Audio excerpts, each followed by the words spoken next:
Bonjour, bonsoir, bon déconfinement à tous, excellent, c'est génial. Alors aujourd'hui, on va reparler de Romain Gary, mais cette fois, on va parler de son roman Lady L, qui a été écrit entre 1957 et 1958, en anglais, c'est important de le préciser, et qui est paru en 1963. Alors difficile de ne pas penser à la femme de Romain Gary, Leslie Blanche, quand on connaît un peu sa vie. Lady L, c'est clairement Leslie Blanche. Ils étaient mariés à l'époque, c'est également une aristocrate anglaise, et le cynisme et plein d'autres qualités ou défauts, mais en tout cas caractéristiques de Lady L peuvent être retrouvés facilement dans ce qu'on connaît de Leslie Blanche aujourd'hui. Pour le dire rapidement, c'est un roman sur les faux semblants. Au début, on pense que c'est simplement un roman sur la bourgeoisie, un petit peu insipide, mais en fait, c'est bien plus profond que ça. Ça parle de beauté, mais la beauté étant vue comme un mensonge superficiel, créés par des artistes pour exister, spécifiquement dans leur nature morte par exemple, si on en suit le personnage de Lady L. Il s'agit de panser les plaies. Et ces plaies, ces blessures, Lady L les collectionne. C'est une romantique bourgeoise, une aristocrate désabusée, pleine de cynisme, qui raconte ici sa vie de manière caustique, sophistiquée et un peu cruelle. Pour ceux qui ne l'ont pas lu, je vais spoiler un petit peu, je préfère prévenir, mais en gros, elle a organisé des attentats terroristes. Et oui, moi non plus, je ne m'attendais pas à ça. Mais heureusement, le livre ne tombe pas dans une description sombre, pessimiste ou je ne sais quoi encore. Il n'y a rien de manichéen dans aucun des thèmes que Gary traite, que ce soit l'art, le romantisme, l'aristocratie, les faux-semblants ou l'anarchisme. Certaines répliques sont extrêmement fortes et puissantes, comme le besoin de beauté de l'âme humaine devait tôt ou tard sortir des limites de l'art pour s'attaquer à la vie elle-même.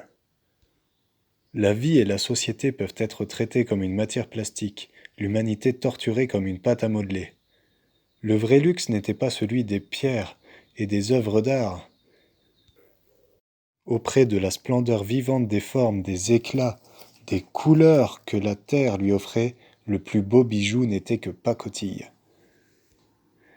Lady L est un personnage fascinant. Elle a un sens inné de l'authenticité, un air mystérieux, et est consciente des airs qu'elle se donne et de l'image qu'elle reflète. De plus, c'est une personne sophistiquée et très intelligente, qui connaît l'histoire de la Révolution ou de l'anarchie dans ses moindres détails, comme la Fabian Society, un club politique né en 1884, ou le journal Freedom, né en 1886.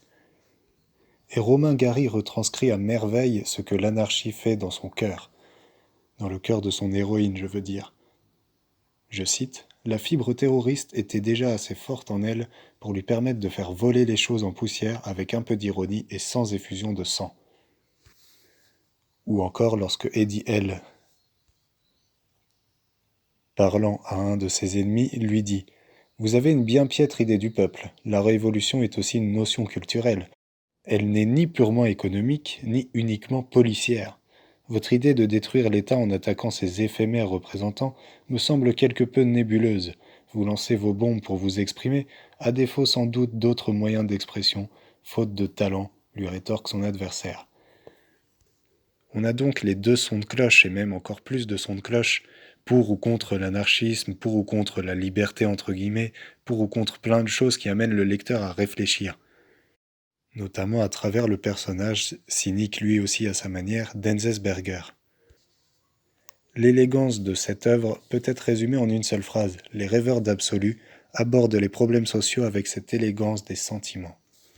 Et pour revenir à ce que je disais au début, la beauté est une caractéristique analysée dans tous les sens possibles ici, y compris par les personnages. Je cite, c'est tout de même extra, dit-il avec un peu d'irritation. Confondre l'attirance physique avec l'amour spirituel, c'est comme mélanger la politique et l'idéalisme. Très mauvais, ça. Ou encore cette analyse du personnage de Glendale, personnage très joyeux.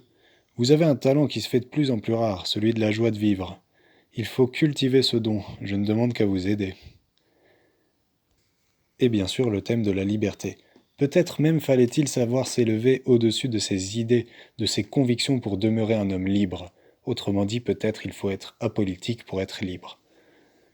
Les grands principes pouvaient aussi bien éclairer le monde que le brûler. et le rêve de justice sociale que certains personnages, dont Glendale, se réclament, sont d'une pureté que seul le vide connaîtrait selon d'autres personnages. Et toute une partie porte également sur le personnage d'Annette, personnage torturé dans ses amours, et qui voit dans l'humanité une rivale sans visage, secrète, mystérieuse, tyrannique. Ce sont donc des personnages hauts en couleur et complexes, qui essayent littéralement de refaire le monde, comme Lady L lorsqu'elle déclare « Si les femmes de mon temps avaient su se révolter contre moi, je crois que nous aurions pu éviter au siècle qui venait ses plus beaux massacres. » Elle mène une révolte des femmes et, sans vouloir le dévoiler, la fin donne un côté très féministe, mais également très humaniste, l'intégralité du roman. À lire à tout prix.